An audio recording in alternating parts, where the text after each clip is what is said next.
Yo yo yo! So I just finished Act 4 of the Sumeru Archon quest, which is the last part of this update. And overall, I thought it was a similar vibe to the previous act where there's a lot of great lore, character moments, and general setup for the final stages. So yeah, like my previous video on Act 3, here are my thoughts on Act 4, King Deshret and the 3 Magi. And the 3 Magi here essentially refer to alhaitham, cyno, and dehya, as we travel with them to find out the truth of what happened to King Deshret. The first part of the act focuses on the missing villagers storyline. Essentially, they're being lured out at night to get kidnapped, and it establishes more of the racism and disharmony between the desert folks and the scholars and people from the rainforest. Since exiled scholars are just sent to Aru village, that pretty much insinuates that Aru village is an appropriate place to host crazy people. Even Shani, who's of mixed blood, she's unsure of exactly where she belongs, because she doesn't know which side to go to. The radicals pretty much suggest to us that they just want to take over Sumeru with the help of the Scarlet King, so essentially go to war with the academia. Which is funny because how it turns out in the end, they still end up deciding to fight the academia, but just for a different, more just reason, let's say. And not because of the false claim of the Scarlet King's revival. At the core of things, the sages are the true enemy. I'm also a little confused about Izak's involvement in the story, because narratively speaking, I don't really see how him and his quote-unquote grandpa had affected the plot at all. The only payoff that we got was that when they reunite, his grandpa kind of just uses the remaining dendro power from Kusanali, and otherwise, I don't get why this storyline was there. It doesn't change anything, so that was a little confusing. The Wall of Samiel is pretty much a physical manifestation of the sages looking down on the desert folks. It's mentioned that it was made to prevent sandstorms from entering the rainforest, but really, as dehya says, it's just to stop the desert folks from coming into the rainforest. I'm sure they can find a different way to stop the sandstorms than a physical wall that supports the idea of us versus them. She also hints that she'd love to tear it down one day. I think this makes a lot of sense thematically as the people of Sumeru learn to understand and accept each other more. There doesn't need to be a wall separating these different groups of people. This wall could be removed from the game if they wanted to go that route. It could be part of a cutscene at the ending of the overall Archon quest to represent a unification of Sumeru under Kusanali. But yeah, overall, I think this act did a fine job of emphasizing and showcasing the condescending nature between the scholars and the desert folk. I really hope they progress this aspect of Sumeru where people don't put so much emphasis on bloodline and instead just learn to dance and be happy with each other, something that Kusanali dreams of. We interrogate some radicals and find out that the academia started the fake rumors of the Scarlet King revival to trick the radicals into kidnapping the village keepers. This way, all blame and consequences would be directed at the radicals and not the academia. Since the village keepers have exposure to divine knowledge, the sages want to extract this from them to fuel Scaramouche's rise to godhood. This kind of reminds me of the Philosopher's Stone from Fullmetal Alchemist, where the creation of stones required human sacrifices. The sages are basically using anyone exposed to divine knowledge as test subjects. There's also the mystery of which scholar is initiating the kidnapping, and throughout this I kept thinking that it could have been alhaitham. He was away from the group the entire time, and I felt like they were kind of leading to it. But nope, turns out my mans was just getting useful information himself. It could have been an interesting plot twist, but oh well. I really do like his radical and by-the-book personality. He's just flexing without actually flexing. Even Paimon couldn't find a goofy nickname for him. Literally, he just has his goals and doesn't steer away from them. Kind of like Rex Lapis, he values order and rules. Alhaitham helps lead us to an abandoned Eleazar hospital where we find one crazed scholar that avoided being brought back to the academia. This hospital is super creepy, and the notes around tell us about how it was led by Dottore, where he conducted horrific experiments on people, seeing that Archon residue can suppress Eleazar. And now that I think about it, it makes sense since Eleazar was brought upon because of forbidden knowledge, and so it seems reasonable that residue from Archons can suppress it. since it's like a godly power neutralizing another godly power. Which means, surely, curing Irminsul means that Eleazar can be cured.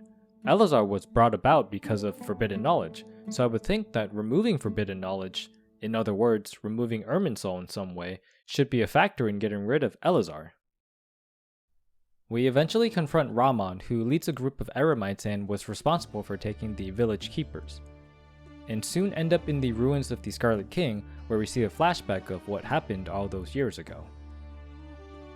Essentially, the Scarlet King brought about forbidden knowledge to his people, which brought upon Eleazar, madness, and taking away the vitality of the land. It's unknown exactly what is forbidden knowledge. It seems to be more extreme than divine knowledge, because while both forbidden and divine knowledge make people crazy, from what we've seen so far, only forbidden knowledge brings Eleazar and affects the land. So it's like divine knowledge is a subset of forbidden knowledge.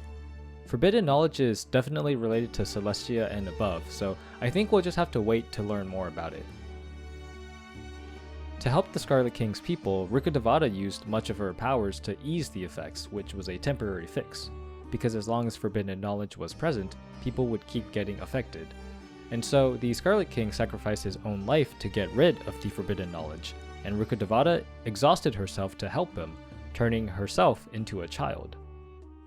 Two main things I think are noteworthy here. One, the timeline of events are inconsistent now because according to Nahida from Act 2, the Scarlet King died thousands of years ago, way before the events of the Cataclysm. But now, according to this cutscene, the Scarlet King died around the same time that Rukkhadevata quote-unquote died, and we know that she died during the Cataclysm. So, something doesn't quite add up here. I'm just gonna wait for more confirmation because I think the main important point to this is that this adult version of Rukkhadevata did die during the Cataclysm, which brings me to my second point. Rukkhadevata is 99% confirmed to be Nahida. Rukkhadevata is seen turning into a child, and we know Nahida was born right when Rukkhadevata died. Not to mention they look pretty alike, most notably their silver white hair and the slight green shadings at the tips, which is a common visual trait of the other Archons. Which, by the way, when we get Nahida and she uses her elemental skill, I'm sure her hair is going to light up in the same fashion as the other Archons in their own respective elemental skills. So, I believe 100% that Rukkhadevata is Nahida, but I say 99% confirmed simply because none of the characters in the tomb mentions anything about it. Not even the Traveler or Alhaitham, who've been connecting dots left and right. They don't make any mention of it, so it's a little odd to me. Maybe the writers want to have it revealed to the cast in the final act, I guess? Anyways, it's not a big deal. Rukkhadevata is Nahida, so cool. It seems this whole "world forget me" quote is likely just words from a sentence with a different meaning. Like, maybe Rukkhadevata said something like, "The world will forget me because I'll lose my memories," and the Irminsul only captured 3 of those words. So it's not that Rukkhadevata wanted people to forget her per se, but rather that she'll be forgotten. It's pretty thematic with what happens in the Aranara quest. Also, the priest narrating the cutscene is pretty reminiscent of Cyno in appearance, and Cyno kind of contemplates what he saw. So I'm assuming that the priest is related to Cyno, like maybe he's one of Cyno's ancestors? Anyways, with the truth now known, Rahman brings the village keepers back and convinces the Eremites that the sages are the real true enemies, and will work with Traveler and company to stop them. We wrap up the act with some general answers to our questions. In short, since Rukkhadevata's death, advances in knowledge have declined, so the sages want another god that can help knowledge prosper again, according to them. Dottore approached them with a gnosis, offering to help create a new god in Scaramouche, in exchange for using Sumeru's research facilities.